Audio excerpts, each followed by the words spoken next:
Eu falarei então sobre influenza em portadores de diabetes e obesidade e depois algo sobre outras vacinações. Aqui estão os meus praticamente não conflitos de interesse e dizer que nesta apresentação usei parte de slides dados de uma aula no início de 2009. O diabetes mellitus é considerado uma doença epidêmica e uma doença extremamente causadora de mortalidade e morbidade. O Brasil sai de 12 milhões em 2017 para 20 milhões de portadores de diabetes em 2045, segundo a IDF. Outro ponto que é extremamente importante é a prevalência de sobrepeso e obesidade no Brasil. Verifiquem que não há uma região brasileira, ou a região que tem menos obesidade é o Nordeste, com 44,4% de obesidade e sobrepeso, sendo a região sul do país a campeã, com 56,1% de obesidade e sobrepeso. E quando falamos em diabetes e obesidade, estamos falando em mais mortalidade cardiovascular, maior ocorrência de tipo 2, maior ocorrência de desordens musculoesqueléticas, maior ocorrência de alguns tipos de câncer. Tá? Sabemos que esse risco aumenta quanto maior é o índice de massa corporal e, obviamente, além de tudo isso, os problemas associados aos aspectos emocionais, psicológicos, comportamentais relacionados à obesidade e à doença. A doença cardiovascular é a principal causa de morte dos portadores de diabetes no mundo, mas ela é particularmente cruel naqueles países pobres ou de baixa, países pobres, não, onde a mortalidade por doença cardiovascular atinge 73% dos portadores de diabetes em idade laboral, ou seja, aqui considerado até 60 anos. Veja que o nosso país se encontraria aqui no médio, nos países em desenvolvimento. Então, 46% das mortes ocorrendo em pessoas até 60 anos. E nos países desenvolvidos, 36%. Um outro ponto que preocupa bastante, além do crescimento do número de portadores de diabetes, é o nível de controle no Brasil. Nesse trabalho de Moreira, de 2010, nós podemos notar que apenas 10% dos diabéticos tipo 1 têm uma glicada menor do que 7, enquanto que dos tipo 2, 27% deles têm uma glicada menor do que 7. Num estudo muito interessante publicado por Viana, em 2013, verificamos que não há uma região do Brasil onde a média de glicada em portadores de diabetes mellitus tipo 2 seja inferior a 8. Sendo a campeã do ponto de vista negativo a região norte do país, com uma glicada média de 9. Ou seja, temos muitos portadores de diabetes, muita sobrepeso e obesidade e pacientes bastante descompensados. E isso vai se traduzir, não só pela doença, mas também pelo nível de descompensação, em um maior número de infecções, onde sabemos que diabéticos têm maior morbimortalidade por infecções. Sabemos que, por exemplo, o risco chega a ser de 3 em termos de morte por infecções no diabéticos, quando você tira a pneumonia, e de duas vezes maior quando você põe a pneumonia. Que o diabetes ele está frequentemente associado à pneumonia comunitária, com maior recorrência e gravidade. Que durante epidemias por influenza, sempre ocorre associação com maior número de pneumonia bacteriana e cetoacidose diabética. Não só influenza, estamos vendo isso com coronavírus. Na Escola Paulista houve um aumento de 20% em cetoacidose em levantamentos iniciais. A infecção por influenza, ela está relacionada, pode estar, mas a maior número de complicações coronarianas e a outros tipos de infecção, como aqui nesse trabalho holandês. Bem, vamos então à vacinação da influenza nos pacientes diabéticos. Em primeiro lugar, lembrar que a resposta imune à vacina da influenza em diabéticos, ela é muito boa. ela não tem diferenças em relação à população não diabética, em termos de níveis de anticorpos, do linfócito T e da resposta a longo prazo, ou seja, são dados importantes nesta população tão numerosa. E que do ponto de vista de segurança, tanto em diabéticos do tipo 1, aqui à esquerda da tela, como em tipo 2, o que se viu foi uma segurança muito grande. As reações são todas transitórias, não são graves em geral, dor no local da aplicação, mostrando então a segurança da vacina. É importante combatermos aquele aspecto de que tomei a vacina da influenza e peguei pneumonia. Isso absolutamente não existe. Nesta meta-análise, uma revisão sistemática e meta-análise, publicada em 2015 por Hamschmidt, com um número de mais de 170 mil participantes, aqui é interessante verificarmos o primeiro ponto, que ele não encontrou estudos clínicos randomizados. 6 trabalhos eram de coorte, 5 de caso controle, não haviam crianças no estudo e um deles não relatou a idade dos pacientes incluídos, fraquezas do estudo. Entretanto, se verificarmos, né, os achados de Hamschmidt, ele dividiu em menores de 65 anos e maiores do que 65 anos naqueles pacientes vacinados e não vacinados. E ele encontrou o quê? Que na população com idade inferior a 65 anos, a vacinação da influenza não trouxe mortalidade em relação a todas as causas de mortalidade. Ela reduziu, mas não foi estatisticamente significante. Já em relação à hospitalização por todas as causas, hospitalização por influenza e pneumonia, a redução foi importante e estatisticamente significante. Praticamente beirou em relação à doença influenza-like a significância estatística. Agora, observem a importância desta vacina da influenza na população adulta acima de 65 anos. Tudo que eu falarei aqui agora apresentou uma diferença estatisticamente significante na comparação vacinados versus não vacinados acima de 65 anos. Redução de mortalidade por todas as causas. Redução de hospitalização por todas as causas.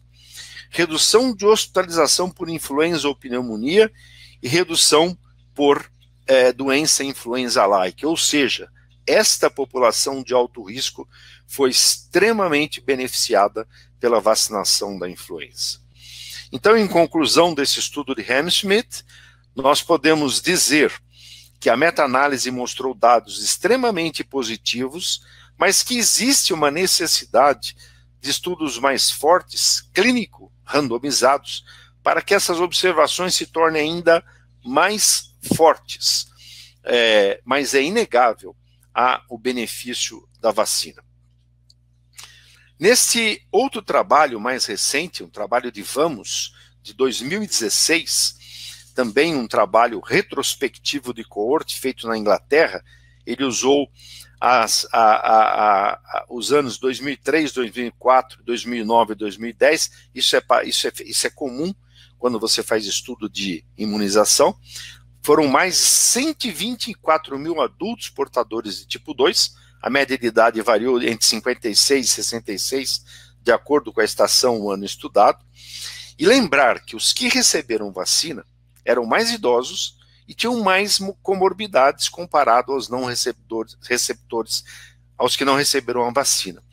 E o objetivo primário do estudo foi verificar a eficácia ou eficiência da vacina da influenza sazonal, né, contra admissão hospitalar, contra infarto do miocárdio, AVE ou AVC, insuficiência cardíaca, pneumonia, influenza ou mortalidade por todas as causas, e é importante dizermos que aqui houve um ajuste para fatores residuais confundidores. E o que foi encontrado nesse belo estudo de Vamos, após o ajuste dos fatores confundidores? Observem, 19% de redução no infarto do miocárdio, mas ele não foi estatisticamente significante, por pouco, mas não foi. Uma redução na hospitalização de 30% por acidente vascular encefálico, atingindo significância estatística.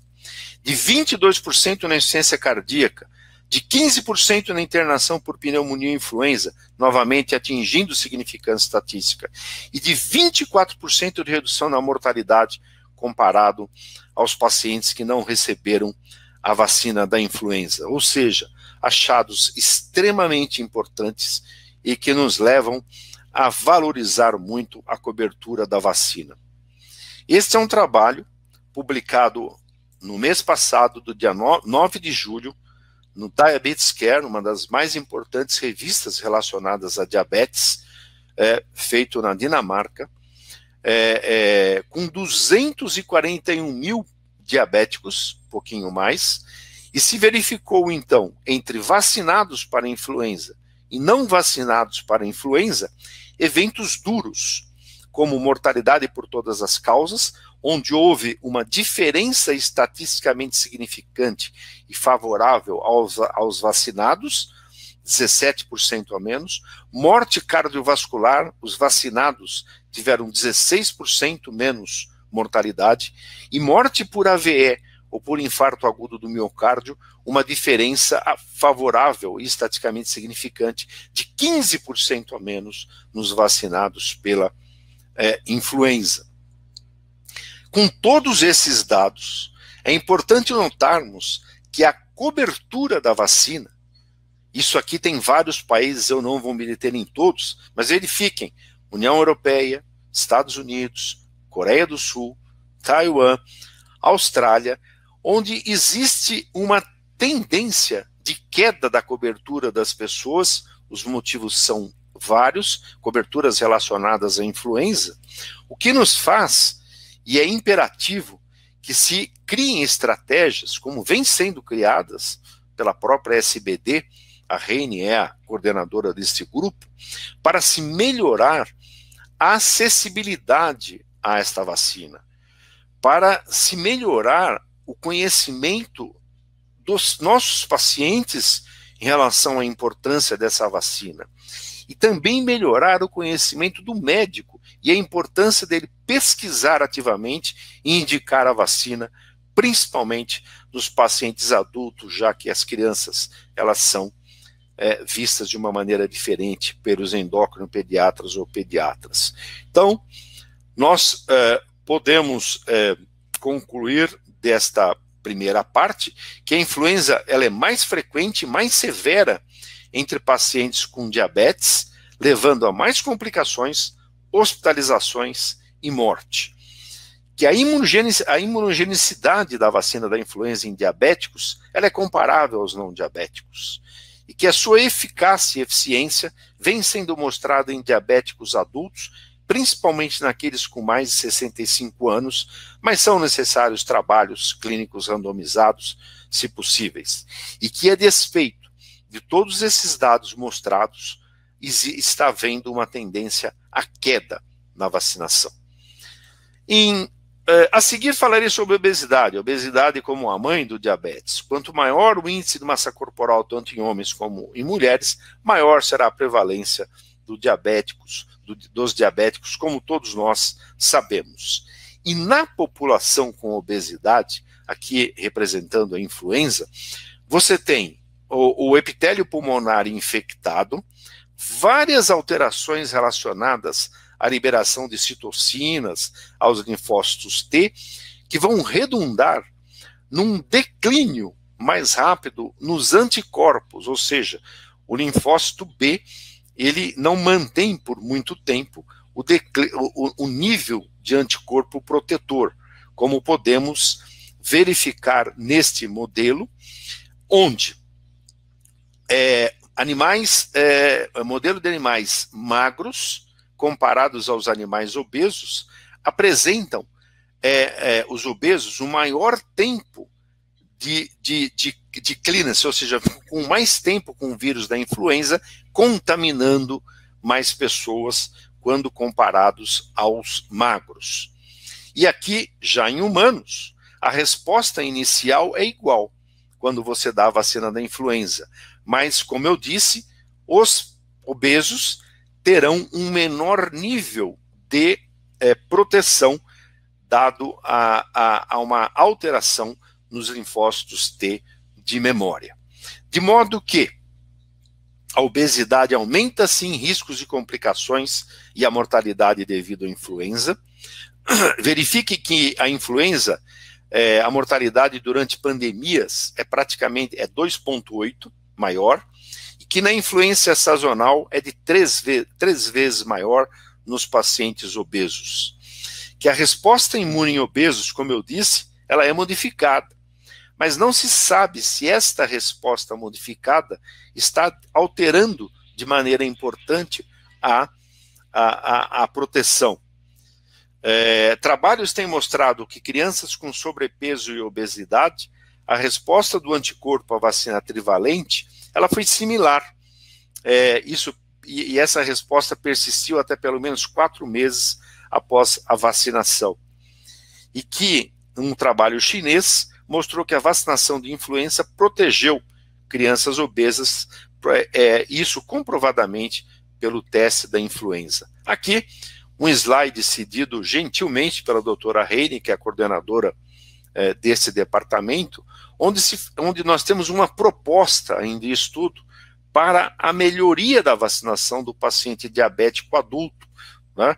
Aqui é um diabético como um todo, mas eu vou me ater mais, nesse mesmo slide também cedido por ela, no que deveria ser rotina e deve ser extremamente perseguido por nós médicos: a influenza, a tríplice bacteriana celular, a pneumocócica, extremamente esquecida. Eu faço um desafio, né? Quantos pacientes têm perguntado: o senhor vacinou da pneumonia? O senhor está vacinado da pneumonia? Então, e aqui, obviamente, existem outras vacinas, a Heine, como coordenadora, poderá até explanar melhor esse dado. E, finalmente, termino dizendo que a vacinação para a influenza reduz a morbimortalidade na população diabética e obesa, que a obesidade leva a maior replicação viral e a um menor clearance viral, ou seja, maior tempo de infecção após pegar a influenza A, que a vacinação para influenza em obesos tem uma alta percentagem de soroconversão, mas com o tempo de proteção parece ser menor, que essas duas populações devem ser vacinadas para a influenza, e não esquecermos da vacinação do pneumococo. A pneumonia bacteriana é muito importante e fator de morbimortalidade em pacientes diabéticos, sobretudo obesos e institucionais, e que temos que melhorar e tomar mais cuidado em relação ao calendário de vacinação dos pacientes portadores de diabetes. Essa é uma das minhas mensagens. Muito obrigado pela atenção